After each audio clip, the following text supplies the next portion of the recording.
Tipikal, setiap pelaku kejahatan tentu akan berusaha membangun skenario agar bisa mendapat simpati publik. Sehingga posisinya bergeser. Dari hari ini yang dituding-tuding oleh seluruh umat manusia, besok mendapatkan simpati dari semesta. Apakah itu hanya dilakukan oleh seorang FA? Semua. Tidak, semua ya. Semua.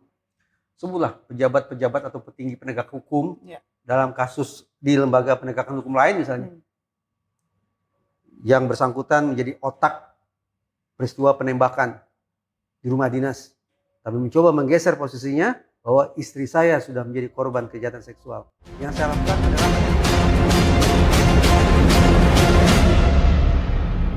kembali di Gestur pemirsa, dan masih penasaran ya dengan sejumlah pernyataan yang dikeluarkan oleh tersangka Febri Adriansyah, utamanya terkait dengan kriminalisasi. Nah, secara profil psikologis, Mas Reza, ini kan penegak hukum yang terjerat kasus korupsi begitu ya.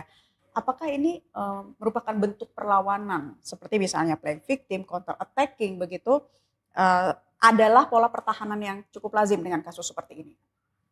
tipikal, setiap pelaku kejahatan tentu akan berusaha membangun skenario agar bisa mendapat simpati publik. Sehingga posisinya bergeser. Dari hari ini yang dituding-tuding oleh seluruh umat manusia, besok mendapatkan simpati dari semesta. Dia harus geser posisinya sedemikian rupa bahwa dia bukan pelaku, tapi dia korban. Kalaupun pelaku, dia bukan pelaku utama, tapi ada orang yang lebih besar kontribusinya terhadap terjadinya suatu peristiwa pidana. Apakah itu hanya dilakukan oleh seorang FA? Semua. Tidak, semua ya. Semua. Sembuhlah pejabat-pejabat atau petinggi penegak hukum dalam kasus di lembaga penegakan hukum lain misalnya. Yang bersangkutan menjadi otak peristiwa penembakan di rumah dinas. Tapi mencoba menggeser posisinya bahwa istri saya sudah menjadi korban kejahatan seksual. Yang saya lakukan adalah manifestasi rasa cinta saya untuk melindungi istri saya. Lagi-lagi sama, ini disilakan sebagai ironi viktimisasi. Yaitu sekali lagi bagaimana seorang pelaku kejahatan menggeser dirinya sedemikian rupa untuk menjadi korban. Namun paradoks, di satu sisi ada keinginan untuk menempatkan dirinya sebagai korban guna mendapatkan simpati. Tapi mengacu tadi apa yang disampaikan oleh Pak Bob, justru terlihat di sini bahwa pidana adalah sebuah mekanisme yang bergerak lewat sistem adversarial. Adversarial artinya permusuhan. Dalam permusuhan konsekuensinya apa? Ada yang menang, ada yang kalah. Sudah barang tentu dalam situasi pertarungan menang kalah macam itu, orang harus pasang taring. Orang harus pasang kesanggupan untuk melakukan perang urat saraf. Nah, ketika FA tadi dikatakan oleh Pak Bob menyebut dirinya di rumah Jampitsus, alih-alih mengatakan di rumah saya, dan juga berulang kali memberikan penegasan dengan kata gedung bundar, dan seterusnya, justru ini sisi lain yang saya sebut paradoks tadi. Pada aspek yang satu ini, justru terlihat bagaimana FA tindak tanduknya, perkataannya bisa kita tafsirkan sedang mencoba unjuk power yang dia punya. Baik kedahsyatan secara psikologis bahwa dia tidak jatuh mental dalam situasi dikeroyok sedemikian banyak, sekaligus barangkali merupakan sebuah penguatan bahwa saya punya pasukan, saya punya sumber daya untuk melakukan perlawanan. Nah, paradoks semacam itu jadi sangat menarik ya, bahwa sekali lagi satu sisi mencoba tanda petik seolah berdrama sebagai seorang korban, tapi pada sisi lain dia unjuk taringnya bahwa dia sanggup berhadapan dan bertarung dalam situasi yang penuh permusuhan adversarial semacam itu. Oke, kita akan simak lagi tayangan berikut keterangan yang disampaikan oleh Rudy Margono dan juga Budi Prasetyo.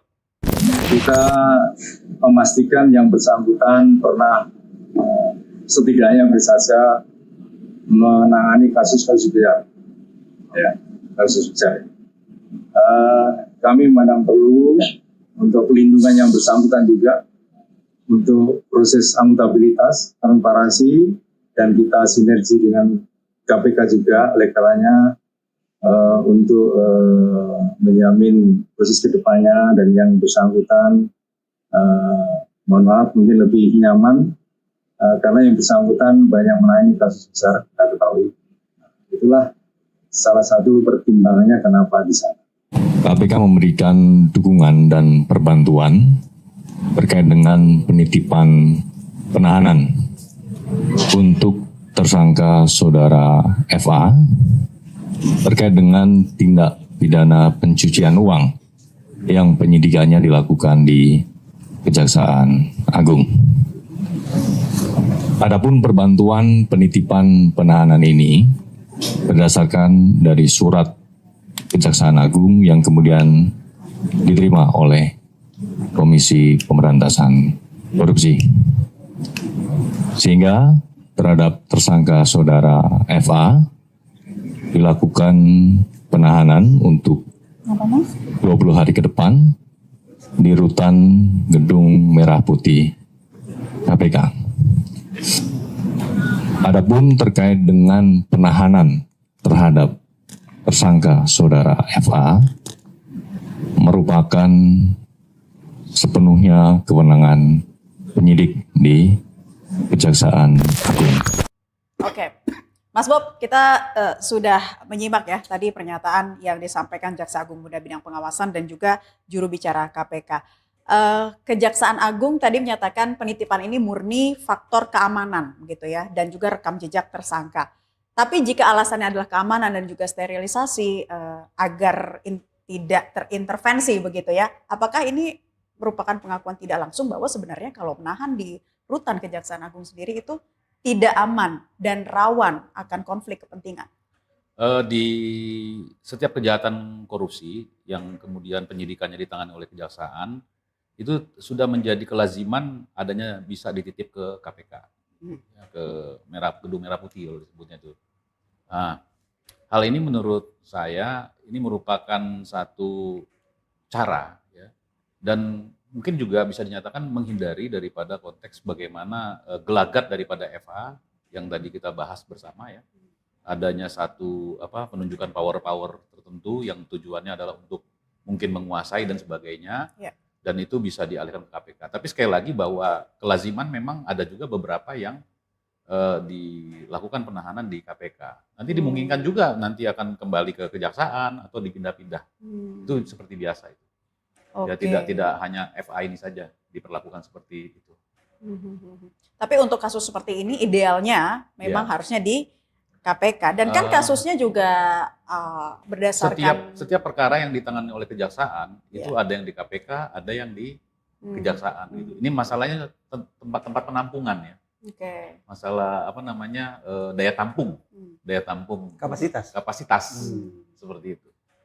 Masalahnya seperti itu sebenarnya. Dan itu hal yang biasa. Tapi sekali lagi hal yang positif juga ketika itu ditempatkan di KPK sehingga juga mengurangi kan pergesekan atau adanya irisan-irisan tentang kepentingan sebagaimana yang kita tahu sama sekali kan sekarang posisi penyampaian beliau itu ada tendensi ke sana untuk penguasaan sebagaimana dia punya power dan sebagainya ya tadi Mas Reza bilang ada pasukannya kan gitu dan pasukannya nggak mungkin di luar di dalam seperti itu. Ditambahkan Mas Reza soal penahanan Febri di KPK.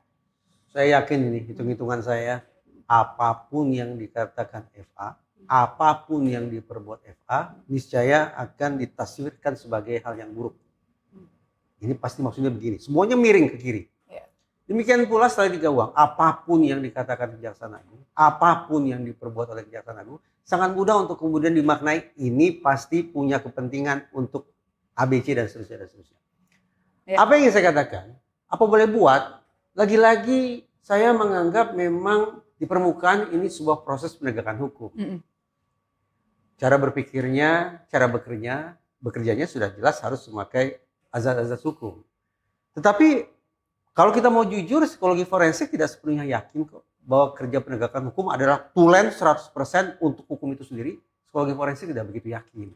Jadi yang diyakini? Terserah lah, mau mengatakan psikologi forensik ini usil, tengil, jahil, segala macam terserah. Tapi ada faktor-faktor di luar hukum yang turut bermain dalam proses penegakan hukum. Karena itu dalam psikologi forensik ada istilah yang namanya legal model. Ini yang paling normatif. Yang diklaim oleh kalangan penegak hukum pasti ini. Yaitu kami menegakkan hukum demi kepastian, kemanfaatan, keadilan, kemanusiaan. Sangat normatif. Sekaligus terdengar sangat klise. Tapi psikologi forensik meyakini ada model-model lain yang bisa menjelaskan secara lebih jujur barangkali. Bahwa sesungguhnya mereka-mereka yang menduduki jabatan sebagai personel penegakan hukum, ketika seragam mereka tanggalkan, mereka adalah sama-sama manusia. Yang hatinya, yang batinnya, yang cara berpikirnya tidak sepenuhnya bisa dibendung dari pengaruh-pengaruh di luar hukum. Karena itu, proses penegakan hukum ini masih berlangsung barangkali hingga tahunan ke depannya karena kasusnya kompleks.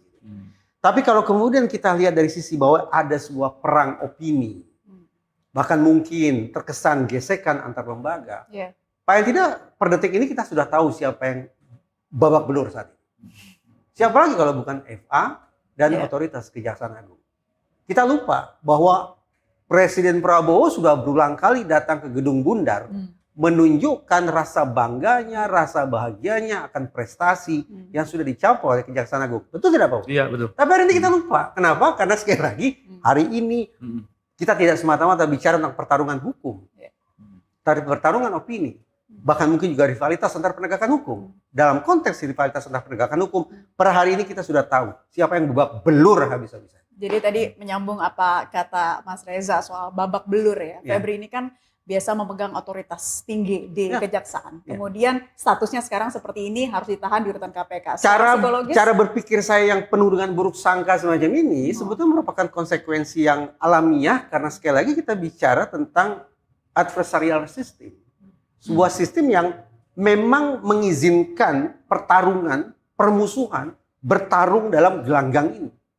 Menang atau kalah, benar atau salah, jadi hal yang kodrati. Itulah cara saya berpikir.